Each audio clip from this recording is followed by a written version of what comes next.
Welcome to Poojika electronics. இந்த வீடியோவில் நீங்கள் என்ன பார்க்க போறீங்கன்னா, சாம்சங் டிவி பேனாசோனிக் டிவி நம்ம கடைக்கு சர்வீஸ் வந்தது. அதாவது கஸ்டமர் கம்ப்ளைண்ட் பார்த்தீங்கன்னா, டிவி பார்த்துட்டே இருந்தேன், திடீர்னு ஆஃப் ஆயிடுச்சு சொல்லியிருந்தாரு. அதுக்கப்புறம் ஆன் பண்ணி பார்க்குறாராம், படமே வரலையா. இப்போ இந்த டிவி நம்ம கடைக்கு சர்வீஸ் வந்தது. இந்த டிவியில் என்ன ப்ராப்ளம்னு ஓப்பனாக பார்த்துடலாம் வாங்க. இப்போ வீடியோக்குள்ளே போகலாம். இப்போ பவர் லைனை கொடுத்துட்றேன். பவர் லைன் கொடுத்த உடனே இந்த டிவி பொறுத்தளவுக்கு ஆட்டோமேட்டிக்காக ஆன் ஆகும். இங்கே பாருங்கள், ரெட் லைட்டும் எரியல, ப்ளூ லைட்டும் எரியல, க்ரீன் லைட்டும் எரியல, ஒரு வித்தியாசமாக எரியுது. மறுபடியும் ஆஃப் பண்ணி போட்டு பார்க்குறேன். இப்போ பாருங்கள், ஃபஸ்ட்டு ரெட் லைட் எரியுது, அதுக்கப்புறம் டிவி ஆன் ஆகுது. டிவி ஆன் ஆகுது, அதுக்கப்புறம் ஒரு பாதி ரெட் லைட்டும் ஒரு பாதி க்ரீன் லைட் எரியுதுன்னா, அப்போ டிவியில் பார்த்தீங்கன்னா ஒரு பாதி ஒர்க் ஆகுது, ஒரு பாதி ஒர்க் ஆகலன்னு அர்த்தம். அதுக்கு என்ன ப்ராப்ளம்னு உங்களுக்கு அழகாக தெரிஞ்சிருக்கும். இது புதுசாக பழகிற மெக்கானிக் பார்த்தீங்கன்னா, இது மாதிரி ரிப்பேர் வந்தால் எப்படி நம்ம செக் பண்ணி சரி பண்ணி கொடுக்க போகிறோம் தான் இந்த வீடியோவில் சொல்ல போகிறோம். வாங்க வீடியோக்குள்ளே போகலாம். ஃபஸ்ட்டு டிவி ஓப்பன் பண்ணிவிடுவோம்.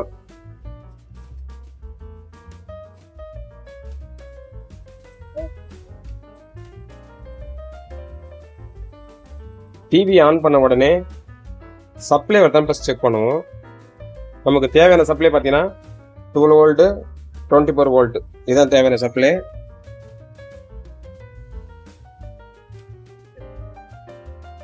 இப்போ நமக்கு மதர் போர்டு, அதாவது இந்த ஐசிக்கு இந்த செக்ஷனுக்கு வர சப்ளை பார்த்தீங்கன்னா 12 வோல்ட் வரணும். 12 வோல்ட் வருது. இந்த செக்ஷன் பார்த்தீங்கன்னா பேக் லைட் டிரைவர் செக்ஷன் இது. இப்போ இந்த செக்ஷன் பார்த்தீங்கன்னா நமக்கு 24 வோல்ட் கிட்ட வரணும். 29 வோல்ட்டு 24 அதான் ஓகே, இருக்கலாம், ஒன்றும் பிரச்சனை கிடையாது. அதாவது 24 ஆஃப் கண்டிஷன் 24 இருக்கும். இப்போ ஆன் பண்ணுறதுனால ஒரு 39 வருது. அப்போ இந்த செக்ஷன் கரெக்டாக இருக்குது. இந்த கெப்பாசிட்டர் உப்பு போயிடுது. அதாவது இந்த கெப்பாசிட்டர் உப்பி போச்சுன்னா பேக் லைட் எரியாது. அதனால் ஃபஸ்ட்டு பேக் லைட் நல்லா தான் செக் பண்ணிட்டு அதுக்கப்புறம் இந்த கெப்பாசிட்டர் மாற்றி சரி பண்ணி கொடுத்துடலாம். இல்லை பேக் லைட் போயிட்டு இருந்தாக்கா பேக் லைட்டை மாற்றிட்டு இந்த கெப்பாசிட்டர் மாற்றி ஆகணும். இப்போ ஃபஸ்ட்டு பேக் லைட்டை மட்டும் செக் பண்ணுவோம்.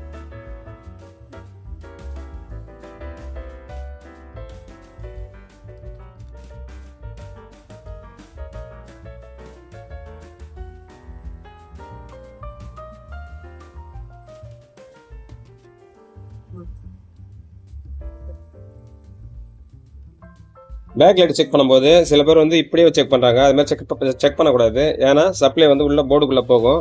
அதனால் எப்பயுமே இது மாதிரி நம்ம செக் பண்ணக்கூடாது. பேக் லைட்டை ஜாக்கை பிடிங்கிட்டு தான் அதுக்கப்புறம் நம்ம செக் பண்ணணும்.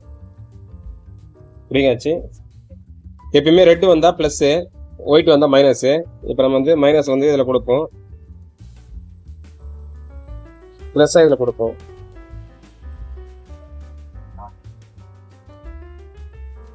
இப்போ நமக்கு பேக் லைட் 50 வோல்ட் 60 வோல்ட் தான் எடுக்கும். அப்படி எடுத்துச்சுன்னா பேக் லைட் ஒர்க் ஆகுது. மீதி இந்த 2 கெப்பாசிட்டி மட்டும் மாற்றி சரி பண்ணிக்கலாம். இப்போ பேக் லைட்டை ஃபஸ்ட் செக் பண்ணுவோம். பேக் லைட்டு எந்த ஒரு ரியாக்ஷனில் அப்படியே இருக்குது. இப்போ நம்ம சப்போஸ் ப்ளஸ் மைனஸ் மாற்றி பார்க்கலாம். ப்ளஸ் மைனஸ் மாற்றி பார்க்கறது கூட எரியுதுன்னு பார்க்கலாம்.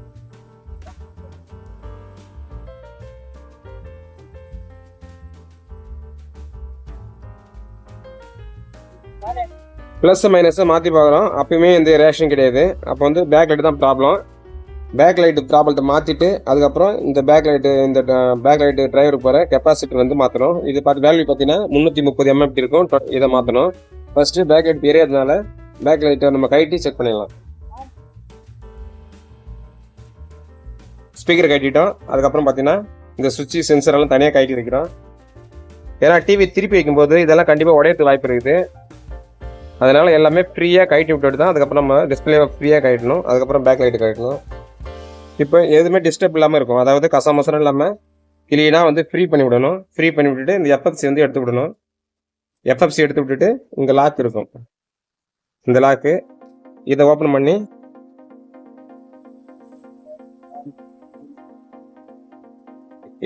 எடுத்துடணும்.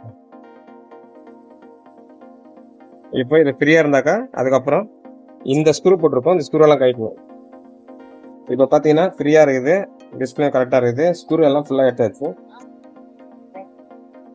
சில பேர் பார்த்தீங்கன்னா இது மாதிரி டெஸ்டர் வச்சு கட்டுறாங்க. அதாவது பார்த்தீங்கன்னா இது மாதிரி வச்சு கட்டுறாங்க. இது கட்டக்கூடாது. இது மாதிரி டியூசர் வச்சு நம்ம கட்டினா தான் டிஸ்பிளே உடையாமல் இருக்கும். அதனால் இது விலை கம்மி தான், இதை வாங்கிக்கிங்க. இது மாதிரி வச்சு கழட்டக்கூடாது. அதாவது கூர்மையான பொருளை வந்து எதுவும் நம்ம உள்ள விட்டு இதெல்லாம் வந்து யூஸ் பண்ணக்கூடாது. சில பேர் இதான் யூஸ் பண்ணுறாங்க, அதனால கழட்டக்கூடாது. இந்த டிவி சுற்றி இருக்க சிலிவெல்லாம் தனியாக கழட்டிட்டேன். கழட்டிக்கு ஃப்ரீ பண்ணி விட்டுட்டு தான் அதுக்கப்புறம் இதை எடுத்து வைக்கணும்.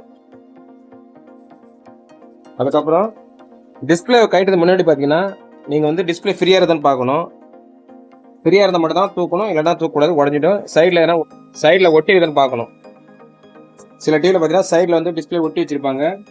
நீங்கள் அதை கவனிக்காக தூக்குனீங்கன்னா கண்டிப்பாக கட் ஆக வாய்ப்பு இருக்குது. ஆனால் எல்ஜி, பேனாசோனிக் இது மாதிரி டிவியில் பார்த்தீங்கன்னா ஒட்டத்துக்கு வாய்ப்பு இல்லை, ஒட்ட மாட்டாங்க. அப்படியே ஃப்ரீயாக தான் வரும். ஃப்ரீயாக வந்துடுது. மேல் பக்கம் ஒட்டி தான் வச்சுருக்காங்க. சில பேர் பார்த்தீங்கன்னா கண்ட கத்திக்கு இதெல்லாம் பண்ணுறாங்க, அது பண்ணக்கூடாது. இது மாதிரி வச்சு தான் இங்கே பாருங்கள்.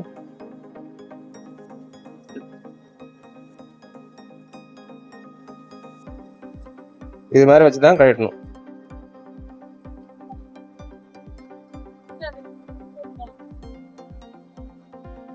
இப்போ இங்கே தான் டேப் போட்டுருக்காங்க.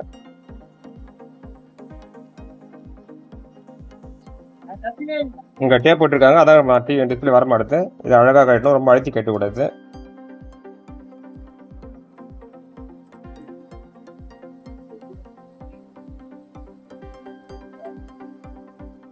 ரொம்ப கஷ்டமாக இருக்கு, ரொம்ப அழுத்தினீங்கன்னா வேலை முடிஞ்சிடும். இப்போ ஃப்ரீ ஆகிடுது. டிஸ்பிளேவும் அழகாக எடுக்கிறோம். டிஸ்பிளே எடுத்துட்டு அதுக்கப்புறம் அந்த ஸ்லீவ் இருக்கும். சில டிவியில் பார்த்தீங்கன்னா இந்த ஸ்லீவுக்கு வந்து ஸ்க்ரூ போட்டிருப்பாங்க. இது லாக் டைப் தான் இருக்குது. அதே மாதிரி இந்த லாக் உடைக்கக்கூடாது. லாக் உடைச்சிட்டிங்கன்னா மறுபடியும் போடும்போது இந்த ஸ்லீவ் வந்து கிரிப்பாக பிடிக்காது. மேக்ஸிமம் பார்த்தீங்கன்னா லாக் உடைக்காம எடுங்க. லாக்கை நீங்கள் உடச்சி எடுத்தீங்கன்னா ஒரு லாக் உடையலாம், 2 லாக் உடையலாம். லாக் உடச்சி எடுத்தீங்கன்னா கண்டிப்பாக வந்து மறுபடியும் டிவி ஃபிட் பண்ணும்போது லூஸாக இருக்க மாதிரி இருக்கும். டிஸ்பிளே வந்து அதில் நிற்காது, டிவி ஆடுற மாதிரி இருக்கும். இப்போ இந்த ஸ்லீவ் எடுத்தாச்சு. ஓரளவுக்கு லாக்கு உடஞ்சி தான், 2 லாக் உடஞ்சிடுது. ஒன்றும் பிரச்சனை கிடையாது. இங்கே பாருங்கள், இது மாதிரி லாக் உடஞ்சாக்கா நம்ம மறுபடியும் ஃபிட் பண்ணும்போது கொஞ்சம் ஈஸியாக இருக்கும். அதாவது கடைக்கான ஆடுற மாதிரி இருக்கும். இது லாக் தான் கிரிப்பாக இருக்கும். இது உடைக்காம ஓரளவுக்கு நம்ம எடுக்கணும். அதே போல் நம்ம பேக் லைட் எடுத்து, அதாவது டிஸ்பிளே எடுத்துட்டா பாருங்க, இந்த ஷீட் மேலே கை வைக்கக்கூடாது. கை வச்சா கையில் இருக்க அழுக்கு பிடிச்சிக்கு. அப்புறம் டிவி வந்து ஸ்க்ரீன் ஆன் பண்ணும்போது உள்ள அழுக்கு அழகாக தெரிய வாய்ப்பு இருக்குது. நம்ம கையை வந்து கொஞ்சம் க்ளீன் பண்ணிட்டு தான் வைக்கணும். அப்படி இல்லைன்னா சைடாக ஒரு பக்கமாக வச்சு தூக்கணும். இது சைடாக ஒரு பக்கமாக தூக்கணும். நான் பேக் லைட் வந்து செக் பண்ண போகிறேன். இது 2 பேக் லைட் போட்டிருப்பாங்க, அதாவது சீரிஸில் போட்டிருப்பாங்க.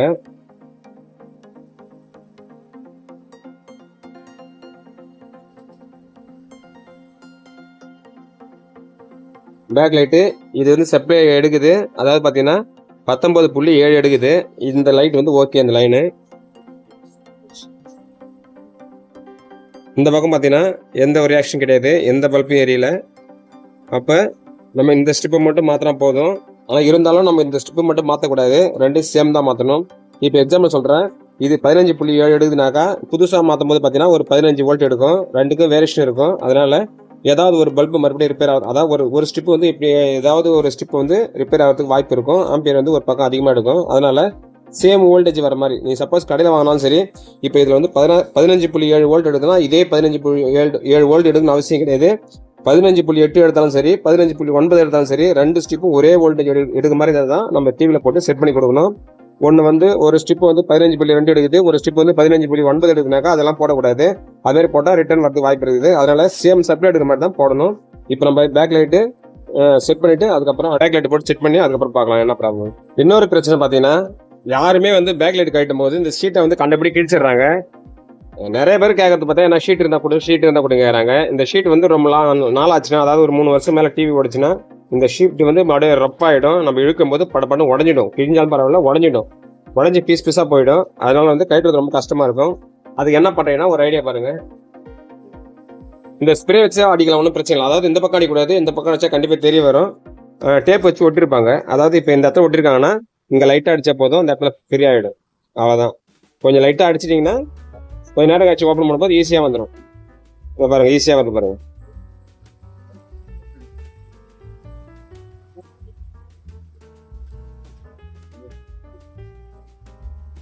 அவ்வளோதான். இது மாதிரி வந்து ஈஸியாக வந்துடும். ஆனால் அதிகமாக ஐபி குத்துனாலும் ஒயிட்டாக தெரிய வரும். நம்ம டிவி ஆன் பண்ணி பார்க்கும்போது வெள்ளையாக கரகரையாக தெரியுற மாதிரி இருக்கும். அதனால் இது கொஞ்சம் லைட்டாக தான் அடிக்கணும், ரொம்ப அடிக்கக்கூடாது.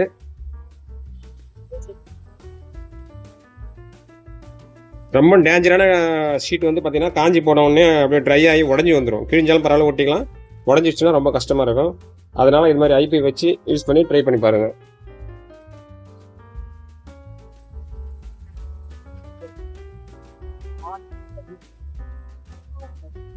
இப்போ பார்த்தீங்கன்னா பேக் லைட்டில் வந்து ஒரு செட்டு 2 செட்டு பேக் லைட்டு, அதில் வந்து ஒரு செட்டு வந்து வீணாக போய்க்குது, ஒரு செட்டு வீணாக போகல நல்லா இருக்குது.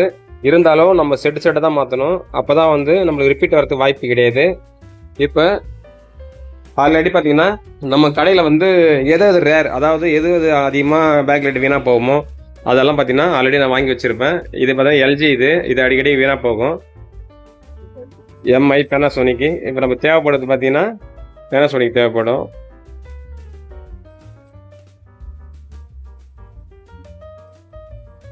ஒரு செட்டில் வந்து ஒரு எல்இடி வரும், சில செட்டில் 4 எல்இடி வரும், சில செட்டில் 3 எல்இடி வரும்.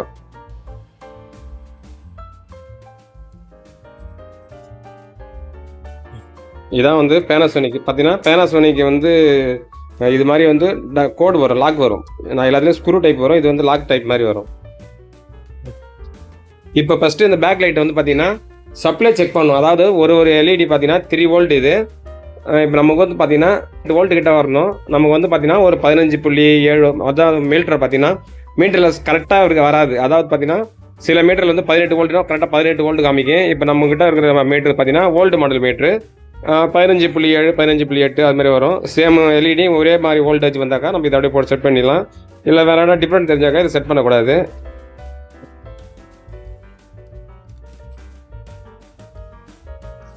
இப்போ நமக்கு பார்த்தீங்கன்னா சேம் சப்ளை சேம் வோல்ட் வரணும், அப்போ தான் வந்து நம்ம இந்த எல்இடி போடுறோம், இல்லை போடக்கூடாது. இது மைனஸு, இது ப்ளஸ்ஸு. இப்போ பார்த்தீங்கன்னா கிட்டத்தட்ட 15.7 வருது, 15.5 வருது, 15.7 வருது, 15.5 வருது. இது வந்து டிஃப்ரெண்ட் கிடையாது. 15 கரெக்டாக பார்த்தீங்கன்னா 15.5 வருது. இதுலேயும் பார்த்தீங்கன்னா எல்லா எல்இடியும் வருது. இது வாங்கி ரொம்ப நாள் ஸ்டாக் இருந்ததுனால சப்போஸ் எல்இடி ஒர்க் ஆக கூட போயிடலாம், அதனால் செக் பண்ணி தான் நம்ம ஸ்பேர் பண்ணோம். இப்போ பார்த்தீங்கன்னா இந்த எல்இடி பார்த்தீங்கன்னா 15.5 வருது. அதாவது இந்த ஸ்டிப்லேயும் 15.5, இதுவும் வந்து 15.5. இது மாதிரி இருந்தால் தான் கரெக்டாக சப்ளை போகும், கரெக்டாக கரண்ட் எடுக்கும், நம்மளுக்கு வந்து வேரியேஷன் தெரியாது, கரெக்டாக இருக்கும். இதை வந்து நம்ம நம்பி கண்டிப்பாக இதில் போட்டு செட் பண்ணலாம். இதே வோல்டேஜ் வந்து கொஞ்சம் வேரியேஷன், அதாவது 16 மேலே இல்லை 17 மேலே வந்தாக்கா போடக்கூடாது. அப்படி இல்லைனா 14 கீழே 13 கீழே வந்தாலும் போடக்கூடாது. இப்போ வந்து கரெக்டாக 2 ஸ்டிப்பும் பார்த்தீங்கன்னா 15.5, 15.5 வருது. இப்போ இது 2 பழசு எடுத்துகிட்டு இந்த புதுசு போட்டு செட் பண்ண போகிறோம். இப்போ பார்த்தீங்கன்னா லாக் ஒன்று இருக்கும், இது லாக்கு, இது லாக்கு. இந்த லாக் என்ன பண்ணணும், இதை கரெக்டாக வச்சு ஹோல்ஸில் இது லாக் டைப்பு, இந்த லாக் டைப் போட்டு லாக் பண்ணிடணும், அவ்வளோதான், வேறு எதுவும் இல்லை. இது லாக் கரெக்டாக வந்து ஃபிட் ஆகணும், சப்போஸ் இழுத்து பார்க்கும்போது வரக்கூடாது. இது லூஸ் கனெக்டில் இருந்தாலும் டிவி நம்ம ஆன் பண்ணி டிவி செட் பண்ணி கொடுக்கும்போது வீட்டில் போனோன்னா விட்டு வர மாதிரி இருக்கும். திடீர்னு ஒரு டைம் வெளிச்சம் வரும், திடீர்னு ஒரு டைம் வெளிச்சம் வராது போயிடும். அதனால் இந்த லாக் ஆகிதான் பார்க்கணும், இந்த லாக் தான் மெயினாக பார்க்கணும், அவ்வளோதான். இப்போ ஸ்க்ரூ பார்த்தீங்கன்னா கரெக்டாக இதில் போட்டு ஃபிட் பண்ணிக்கலாம். இப்போ உங்களுக்கு தெரியுறது இது ஐபி வச்சு ஓப்பன் பண்ணியிருக்கிறேன். அதாவது ஐபி வந்து என்ன டேப் பேக்கில் டேப் போட்டு விட்டுருப்பாங்க, இது ஐபி வச்சு நான் வந்து எடுத்துருக்கிறேன். இன்னொரு முறை பார்த்தீங்கன்னா ஷீட்டு கிழியாத அளவுக்கு இப்படியும் பண்ணலாம். அதாவது இந்த மாதிரி பண்ணிட்டு இந்த நம்ம சப்போஸ் எடுத்துனாக்கா டபுள் டேப் போட்டு மறுபடியும் ஒட்டணும். அதை டபுள் டேப் போட்டு ஒட்டினா தான் கரெக்டாக இருக்கும்.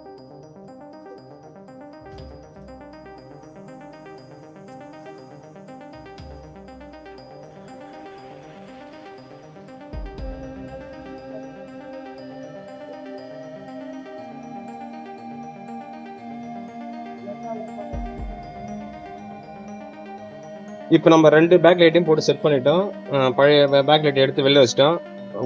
ஒன்று மட்டும் மாற்றணும், 2 சேர்த்து மாற்றணும். நான் 2 மாற்றிருக்கிறேன். இப்போ கனெக்ஷன் கொடுத்து செக் பண்ணி பார்க்கலாம். ஃபஸ்ட்டு பேக் லைட் எரிதான்னு பார்க்கலாம். நம்ம டிஸ்பிளே வந்து செட் பண்ணுறதுக்கு முன்னே நம்ம வந்து பேக் லைட் எரிதான்னு பார்த்துட்டு தான் அதுக்கப்புறம் நம்ம பிளேயர் கொண்டு வேலை பார்க்கணும், ஃபிட் பண்ணணும். இப்போ பவர் ஆன் பண்ணுவோம். பவர் ஆன் பண்ணால் ஆட்டோமேட்டிக்காக எரிதான்னு பார்ப்போம். ஓகே, கரெக்டாக பவர் ஆன் பண்ண உடனே ஆட்டோமேட்டிக்காக எரியுது. இப்போ அந்த லைட்டை போட்டு செக் பண்ணி பார்க்குறேன். இதான் சென்சாரு. இப்போ லைன் எதுவும் கொடுக்காமலே ஆட்டோமேட்டிக்காக ஆன் ஆகுது. இந்த டிவி பொறுத்தளவுக்கு ஆட்டோமேட்டிக்காக ஆன் ஆகிடும். இது சென்சரை போட்டு நம்ம செக் பண்ணிவிட்டு இதான் லாக்கு. இந்த லாக்கெல்லாம் கரெக்டாக லாக் ஆன மட்டும் தான் நீங்கள் சரியாக சீட் வந்து கரெக்டாக போட்டுருக்கீங்க அர்த்தம். அதுக்கப்புறம் ஸ்லீவ் போடணும். இந்த ஸ்லீவை கரெக்டாக போட்டால் மட்டும்தான் உங்களால் வந்து டிஸ்பிளே போட முடியும். இந்த ஸ்லீவ் சரியாக போடலாம், டிஸ்பிளே போட்டாலும் லாக் ஆகாது. அப்புறம் நீங்கள் ஃபிட் பண்ணும்போது தப்புன்னு சத்தம் கேட்கும், டிஸ்பிளே கோடு விழுந்துடும். மெயினாக வந்து இந்த ஸ்லீவ் தான் வந்து ஒரு டிஸ்பிளே மாற்றும் போது, அதுக்கப்புறம் பார்த்தீங்கன்னா பேக் லைட் மாற்றும் போது கவனிக்க வேண்டியது பார்த்தீங்கன்னா இந்த ஸ்லீவ் தான். இந்த ஸ்லீவ் கரெக்டாக போட்டால் தான் உங்களுக்கு போட முடியும். ஸ்லீவ் சரியாக போடலை, அரைக்குறையாக போட்டுட்டீங்க, டிஸ்பிளே மாட்ட முடியாது, மாட்டினாலும் உடஞ்சிடும். இதான் வந்து கரெக்டாக கவனிக்கணும். நாலா பக்கமும் சமமாக பார்க்கணும். டஸ்ட் இருந்தால் மறுபடியும் துடைக்கணும். தொடச்சி விட்டு தான் அதுக்கப்புறம் டிஸ்பிளே மாட்டோம். இப்போ பேக் லைட் மாட்டியாச்சு, ஷீட்டும் போட்டாச்சு, டிஸ்பிளே அழகாக போட்டு லாக் பண்ணிவிட்டு அதுக்கப்புறம் ஸ்லீவ் போட போகிறோம். அதே போல் டிஸ்பிளே மாற்றும்போது பார்த்தீங்கன்னா சைடில் பார்த்தீங்கன்னா ஒரு கார்னர் இருக்கும். இந்த கார்னரு இதெல்லாம் பார்த்தீங்கன்னா ஒரு ஃபிட்டிங் மாதிரி இருக்கும். டிஸ்பிளே இந்த பக்கம் ஆடாது, இந்த பக்கம் ஆடாது இருக்கும். அதை கரெக்டாக போடணும். அது மேலே வச்சு போடக்கூடாது. மேலே வச்சு போடும்போது டிஸ்பிளே போட்டு வாய்ப்பு இருக்குது. கரெக்டாக உள்ளுக்குள்ளே போகணும். நாலு பக்கமும் கரெக்டாக அந்த டிஸ்பிளே படிஞ்சு தான் பார்க்கணும். படிஞ்ச உடனே தான் மேல் ஸ்லீவ் போடணும். அப்போ தான் அந்த மேல் ஸ்லீவ் போடணும். அதுக்கப்புறம் வந்து லாக் பண்ணும்போது தான் உங்களுக்கு ஈஸியாக இருக்கும். நீங்கள் சரியாக போடலாம், டப்புன்னு உடையதுக்கு வாய்ப்பு இருக்கும். கரெக்டாக கவனிச்சு தான் இதெல்லாம் செட் பண்ணணும்.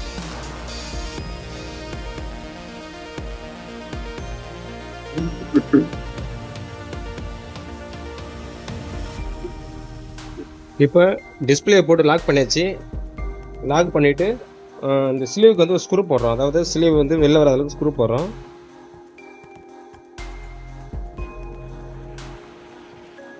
இந்த ஸ்க்ரூ வந்து அந்த ஸ்லீவ் பிடிக்கிறதுக்காக ஸ்க்ரூ. மீதி இப்போ 3 பக்கம் லாக் ஆகிடும். இந்த பக்கம் மட்டும் சரியாக லாக் ஆகுது. அதில் வந்து ஸ்க்ரூ போட்டு டைட் பண்ணுறோம்.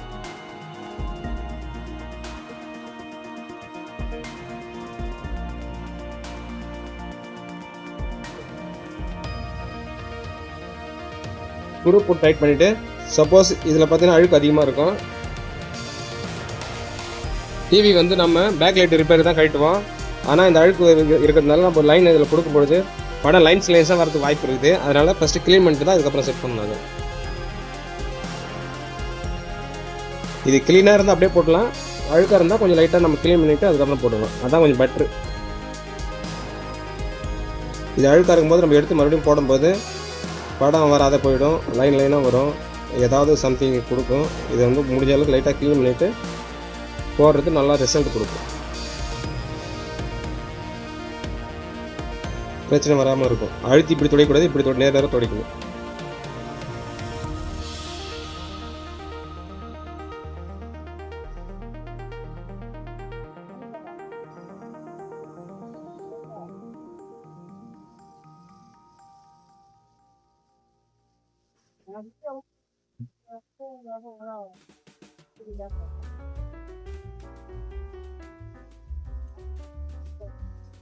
இந்த லாக்கை கரெக்டாக போட்டுங்க.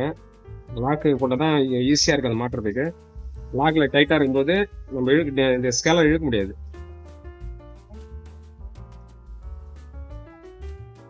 இப்போ பார்த்தீங்கன்னா ஸ்கேலர் ஃப்ரீயாக இருக்கணும். ஃப்ரீயாக இருந்தால் தான் நம்ம இது இழுத்து போகிறது கரெக்டாக இருக்கும்.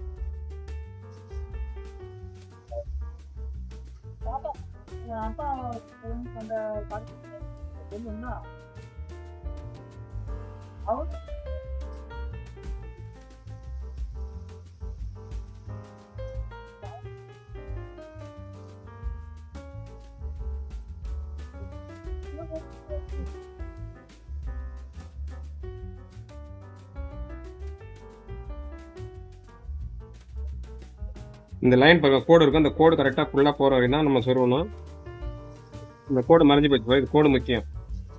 அது மார்க் எது பண்ணிக்கிறாங்கன்னா அது இந்த அளவுக்கு உள்ளே போகணுன்றதுக்காக.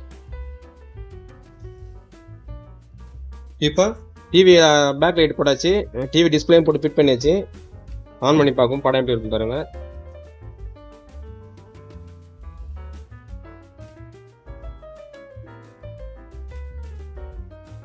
பேக் லைட் எரியுது.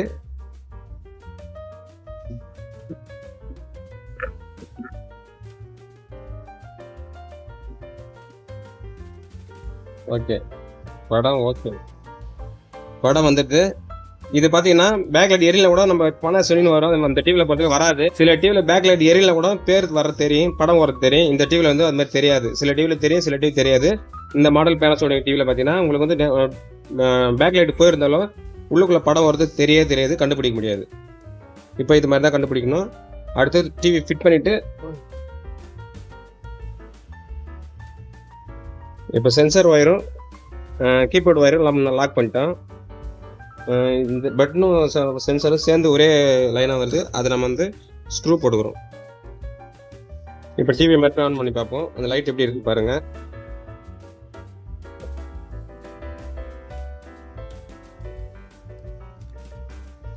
ரெட் லைட் எரியுது, அதுக்கப்புறம் கிரீன் லைட்டு கிளியரா இருக்கு பாருங்க.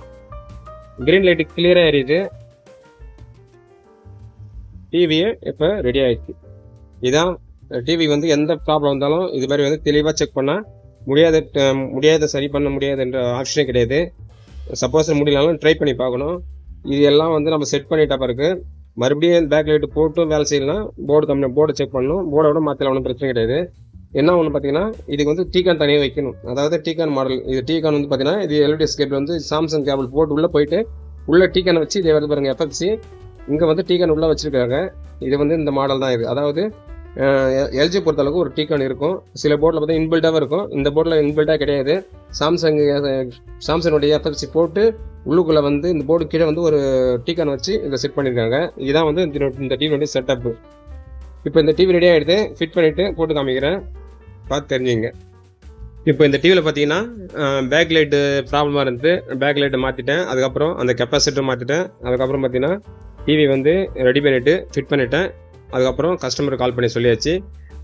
சப்போஸ் இந்த மெக்கானிக் வந்து உங்களுக்கு அதாவது உங்கள் கடைக்கு வர மெக்கானிக் வந்து பெட்டராக இருந்தார், நல்லவர்னா நீங்கள் அந்த கெப்பாசிட்டரை மாற்றி அடிஷ்னலாக வேலை செஞ்சு கொடுக்கலாம்.